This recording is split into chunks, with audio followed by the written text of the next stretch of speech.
تيجي أقول لِك على أسهل طريقة آيس كريم وكمان موفّرة ومكوناتها سهلة وبسيطة، وكمان هيوفّر عليكِ فلوس كتير جدًا من العيال بياخدوا منِّك فلوس وينزلوا يشتروا آيس كريم، لأ هتعمليه لهم في البيت وكمان جواه فاكهة وهيحبوه جدًا، جدًا، جدًا إذا كان أنا يا كبيرة حبيته ولذيذ وطعم وحاجة كده يا خرابي! بجد كان جميل أوي، أوي، أوي، بيفكّرني باللوليتا اللي كنا بنشتريها زمان، فاكرينها والّا لأ؟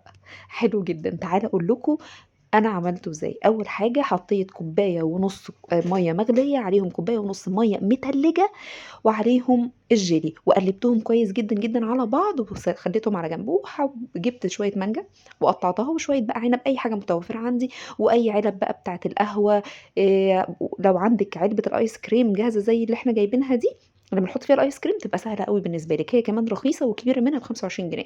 أول حاجة هنعملها هتحطي طبقة من الجيلي اللي إحنا عملناه، بس طبعًا بعد ما يبرد، ما ننساش لإن ده بلاستيك ما ينفعش يتحط فيه أي حاجة سخنة.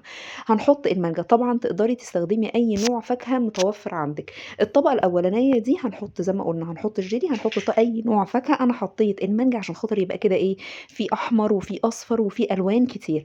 وطبعًا زي ما قُلت لكم تقدروا تستبدلوا علبة الآيس كريم بأي كوب من الأكواب دي، وتحطي منها الخشبة بتاعة الأوستيك دي هتلاقوها متوفرة في أي علب في أي محل من المنظفات، أو لو متبقي عندكم زي الحاجات دي، لإن أنا كنت جايبة علبة آيس كريم تانية والإيدين بتاعتها بس هي اللي اتبقت.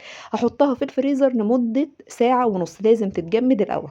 بعد كده هاحط نوع الفاكهة التاني اللي عندي اللي هو العنب، وهاغطي باقي العلبة بتاعة الآيس كريم بالجيلي، طبعًا تقدروا تستخدموا أي نوع جيلي، بس طبعًا النوع المحبب للأطفال والكبار، إن إحنا أطفال كبيرة يعني، هو جيلي الفراولة.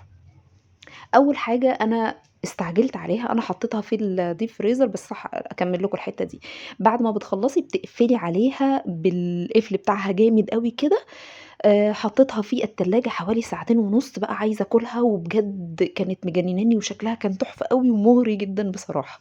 فحاولت كده أفُكّها لقيتها لأ، إيه ده ما شاء الله، لأ جمدت معايا، بس جيت أفُك مش راضية تتفك. طب إيه بقى معنى كده إنها خلاص مسكت، يبقى أنا كده صح، يالّا بقى ناكل. جيت أفكها لقيت البتاع نفسه اتشال منها، يعني بعد ساعتين ما كانتش جمدت معايا، كان اللي جواها لسه جيلي، اتعمل جيلي كأنه جيلي فما نفعش.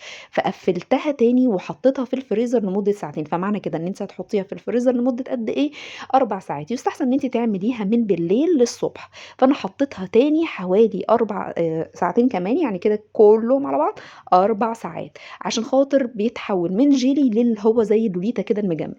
فده بعد 4 ساعات. عايزة بقى أطلّعها هاعمل إيه، قلبتها الناحية التانية ولفيتها مرّة 2، 3 خلاص فكِّت. نخلّي بالنا عشان خاطر ما تبقاش الأوستيك لوحده والبتاع لوحدها، لأ فُكّيها، يعني لفّيها كده مرّة و2 خلاص هيتلَف معاكِ وهتاكليه بألف هنا وشفا.